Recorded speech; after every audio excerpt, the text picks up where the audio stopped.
The first time I met Dr. Eleanor Reynolds, I felt an inexplicable sense of relief, like finally exhaling after holding my breath for years. Her office was bathed in soft amber light, the kind that made shadows dance in comforting ways. Her voice, low and melodic, promised understanding, a safe harbor in the storm raging inside me. I come to her seeking solace from the wreckage of my past. A past riddled with anxieties, a suffocating childhood, and a string of relationships that ended like slow-motion train wrecks. I was a mess, a walking, talking anxiety attack disguised as a functioning adult. And Eleanor, with her gentle eyes and reassuring smile, seemed to offer a way out. "Tell me everything," she'd said in our first session, her gaze unwavering. And I did. I poured out my heart, the darkest corners of my mind exposed under her clinical yet compassionate gaze. I spoke of my overbearing mother, the absentee father, the ex-boyfriend who chipped away at my self-esteem until there was nothing left. I laid bare my deepest insecurities, the fears that haunted my waking hours and plagued my dreams. Eleanor listened intently, occasionally interjecting with insightful questions, guiding me deeper into the labyrinth of my own psyche. She never judged, never criticized. She simply listened, reflected, and offered interpretations that, at the time, felt like profound revelations.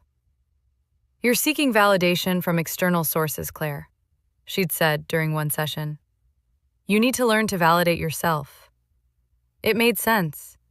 It resonated with the core of my being. I was a people pleaser, a chronic overthinker always seeking approval from others. Eleanor's words were like a beacon, illuminating a path toward self-acceptance.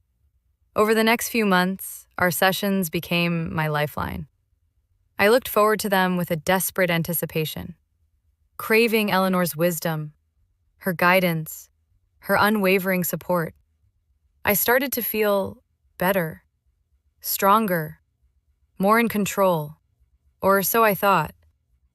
The first red flag I dismissed as coincidence. A chance encounter, nothing more. I was at a local cafe, grabbing a coffee before work, when I saw Eleanor sitting at a table near the window. She was with someone, a man, his back to me.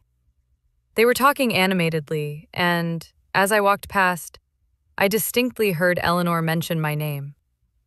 "Claire is making progress," she said, her voice carrying across the small space. "But she still has a long way to go."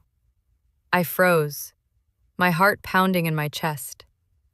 I wanted to confront her, to ask her why she was discussing my personal life with a stranger. But I couldn't. I was too afraid. Afraid of what she might say. Afraid of shattering the illusion of trust I had so carefully constructed. I told myself it was nothing, that I was being paranoid, that Eleanor was simply discussing my case with a colleague, as therapists often do. But the seed of doubt had been planted, and it began to grow, slowly, insidiously, like a poisonous vine. Then came the second red flag, a subtle shift in Eleanor's demeanor, a newfound assertiveness that bordered on manipulation. She started giving me advice about my relationships, urging me to distance myself from certain friends and family members.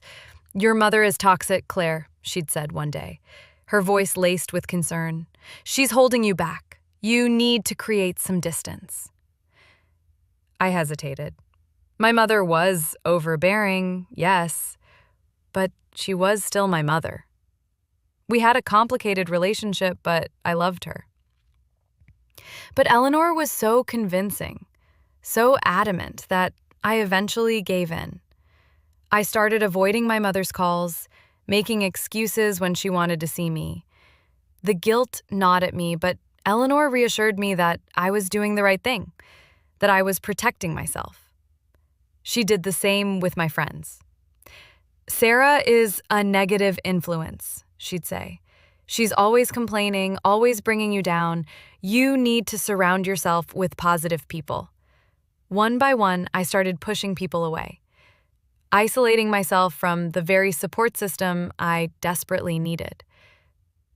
I justified it by telling myself that Eleanor knew what was best for me, that she was helping me to heal, to grow. But deep down, a nagging voice whispered that something was terribly wrong. The third red flag was the most alarming. I started having vivid dreams, nightmares filled with disturbing images and fragmented memories. Memories that I couldn't quite place, memories that felt both familiar and foreign. I told Eleanor about them, hoping she could help me decipher their meaning. Instead, she seemed strangely interested, almost excited. She probed me with questions, pressing me to remember details no matter how insignificant.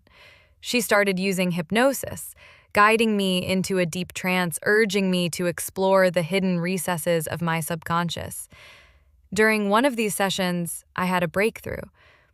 A memory surfaced, a fragmented image of a dark room, a shadowy figure, a sense of overwhelming fear. I gasped, my body convulsing, tears streaming down my face. "What did you see, Claire?" Eleanor whispered, her voice barely audible. "Tell me everything." I recounted the memory, my voice trembling. I told her about the dark room, the shadowy figure, the fear. As I spoke, Eleanor's eyes widened, her expression unreadable.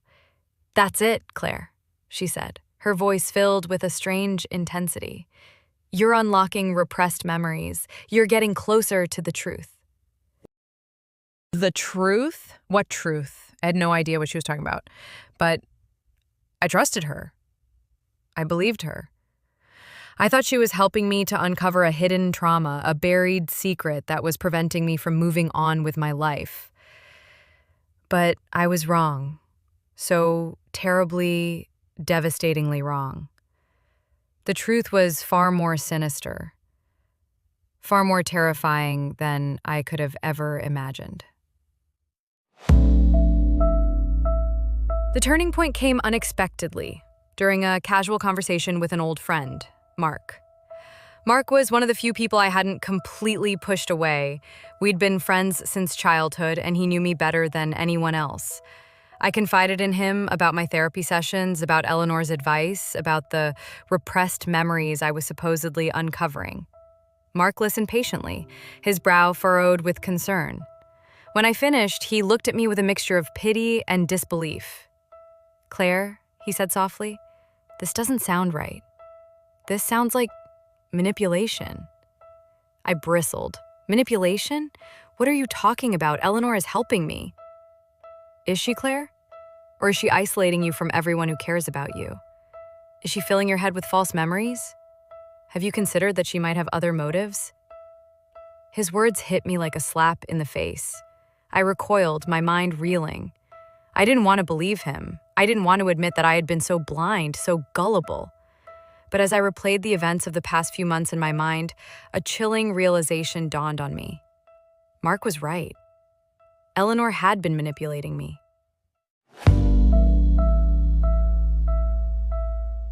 Slowly, subtly, she had been weaving a web of deceit, isolating me from my friends and family, planting false memories in my mind, and controlling my every move.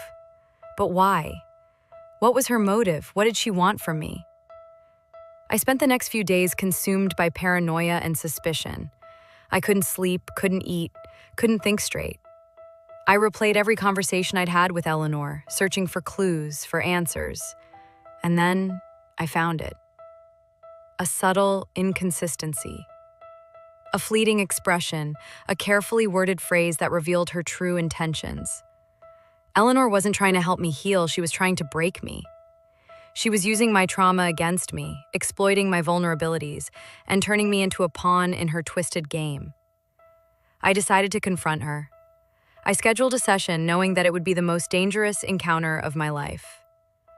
I prepared myself mentally, rehearsing what I would say, how I would react. I knew that I had to be strong, that I couldn't let her see my fear. But deep down, I was terrified. When I arrived at her office, Eleanor greeted me with her usual warm smile, but this time I saw through the facade. I saw the coldness in her eyes, the calculating glint that betrayed her true nature.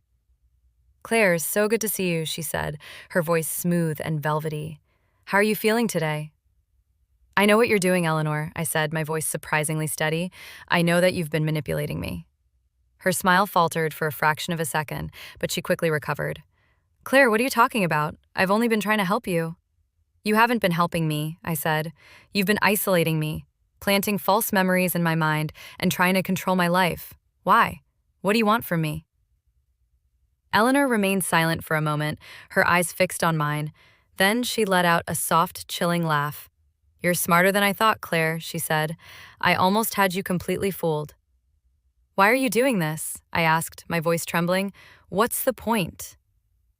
"The point, Claire, is control," she said, her voice dripping with malice.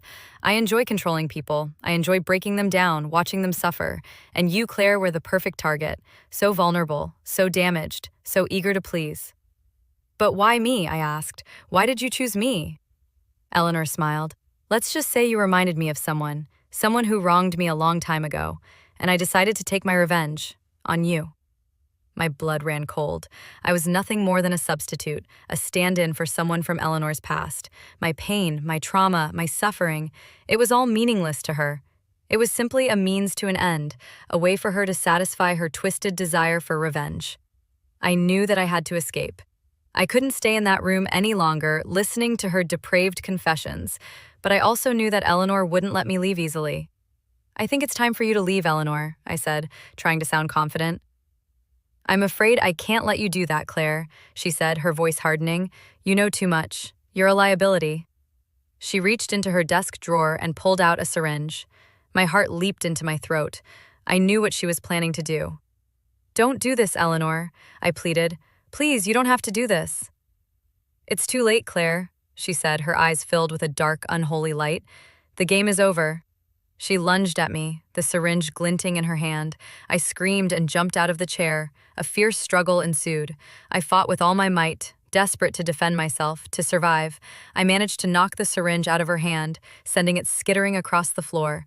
But Eleanor was strong, stronger than I had anticipated. She grabbed me, pinning me against the wall, her fingers digging into my flesh. "You can't win, Claire," she hissed in my ear. "I'm in control here." But I refused to give up. I kicked, I punched, I clawed.